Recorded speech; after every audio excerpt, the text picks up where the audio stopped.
Naibu Waziri Mkuu na Waziri wa Nishati Dr. Doto Biteko ametoa muda wa miezi miwili kwa Shirika la Umeme Tanzania TANESCO kutoa zaidi ya shilingi bilioni 2 kwa ajili ya kuimarisha ujenzi wa kiwanda cha nguzo za zege kilichopo katika kata ya Mapambano, Manispaa ya Tabora, ikiwa ni sehemu ya serikali kuimarisha upatikanaji wa vifaa vya ndani kwa ajili ya nishati na miradi ya nishati. Waziri Dr. Biteko amesema hayo wakati wa hafla ya uwekaji wa jiwe la msingi la kiwanda cha utengenezaji wa nguzo za zege kilichopo katika mkoa wa Tabora, mradi ambao unatekelezwa na kampuni tanzu ya Shirika la Umeme Tanzania TANESCO ya TCPM, ambapo amesema mradi huo unatakiwa kukamilika hadi ifikapo mwezi Julai mwaka 2025.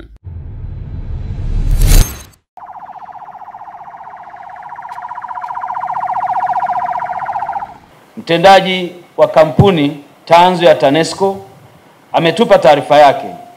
Akasema kiwanda hiki kinagharimu bilioni 6 na milioni 800. Na kiwanda hiki kilianza kujengwa mwaka wa jana, mwishoni mwezi wa 10.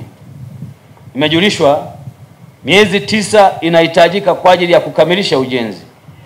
Sasa ukifanya hesabu, tumebakiza kama miezi miwili peke yake ili tukamilishe ujenzi wa kiwanda hiki.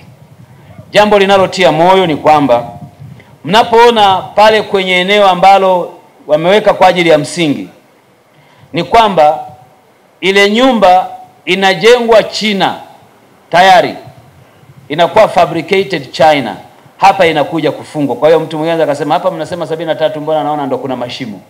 Ni kwa sababu zile nyumba kwa ajili ya kile kiwanda zinakuja kufungwa kama vifaa ambavyo tayari vimekwisha kukaguliwa China, na mtendaji mwenyewe amemwambia vinasafirishwa kuja hapa kwa ajili ya kuvifunga ili tukamilishe kazi hii. Sasa wameomba kwamba wanahitaji fedha bilioni 4 ili tukamilishe mradi huu. Nataka niwaelekeze TANESCO haraka iwezekanavyo fedha hizo wazitoe ili kiwanda hiki cha Tabora, na wananchi hao wamekuja kwa wema kutupokea kwa furaha, wanataka waone kiwanda sio maneno, kijengwe haraka, kikamilike haraka. Kwa ujumla utekelezaji wa mradi ukichanganya ununuzi wa vifaa na ujenzi ni 73%, na jumla ya shilingi bilioni 2 milioni 64,174,000 zimelipwa kwa mkandarasi kwa malipo ya awali kwa kazi ambazo zimeshafanyika. Mheshimiwa Naibu Waziri Mkuu na Waziri wa Nishati, ujenzi huu ukikamilika, kiwanda hiki kitakuwa na uwezo production capacity ya kuzalisha nguzo 120 kwa siku, na hivyo kukidhi mahitaji ya nguzo kwa mkoa wa Tabora na mikoa ya jirani. Mradi huu unatarajiwa kukamilika tarehe 30 Juni 2025 na uzalishaji wa nguzo utaanza rasmi mwezi Julai 2025. Kuna baadhi ya maeneo, Mheshimiwa Naibu Waziri Mkuu, nguzo za miti haziwezi kustahimili. Sehemu kwenye majaruba ya mpunga, sehemu zenye maji na maeneo mengine ya aina hiyo, au maeneo yenye moto, nguzo za miti inakuwa vigumu kustahimili.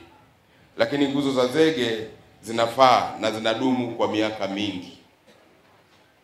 Kuna baadhi ya maeneo katika nchi yetu, hasa mkoa wa Tanga, ambako ziliwekwa nguzo za zege na Wajerumani na bado ziko mpaka leo. Kwa hiyo ni teknolojia ambayo nguzo zake zinaishi muda mrefu na zitapunguza gharama, kwa sababu hakuna gharama za mara kwa mara za kurudisha nguzo nyingine.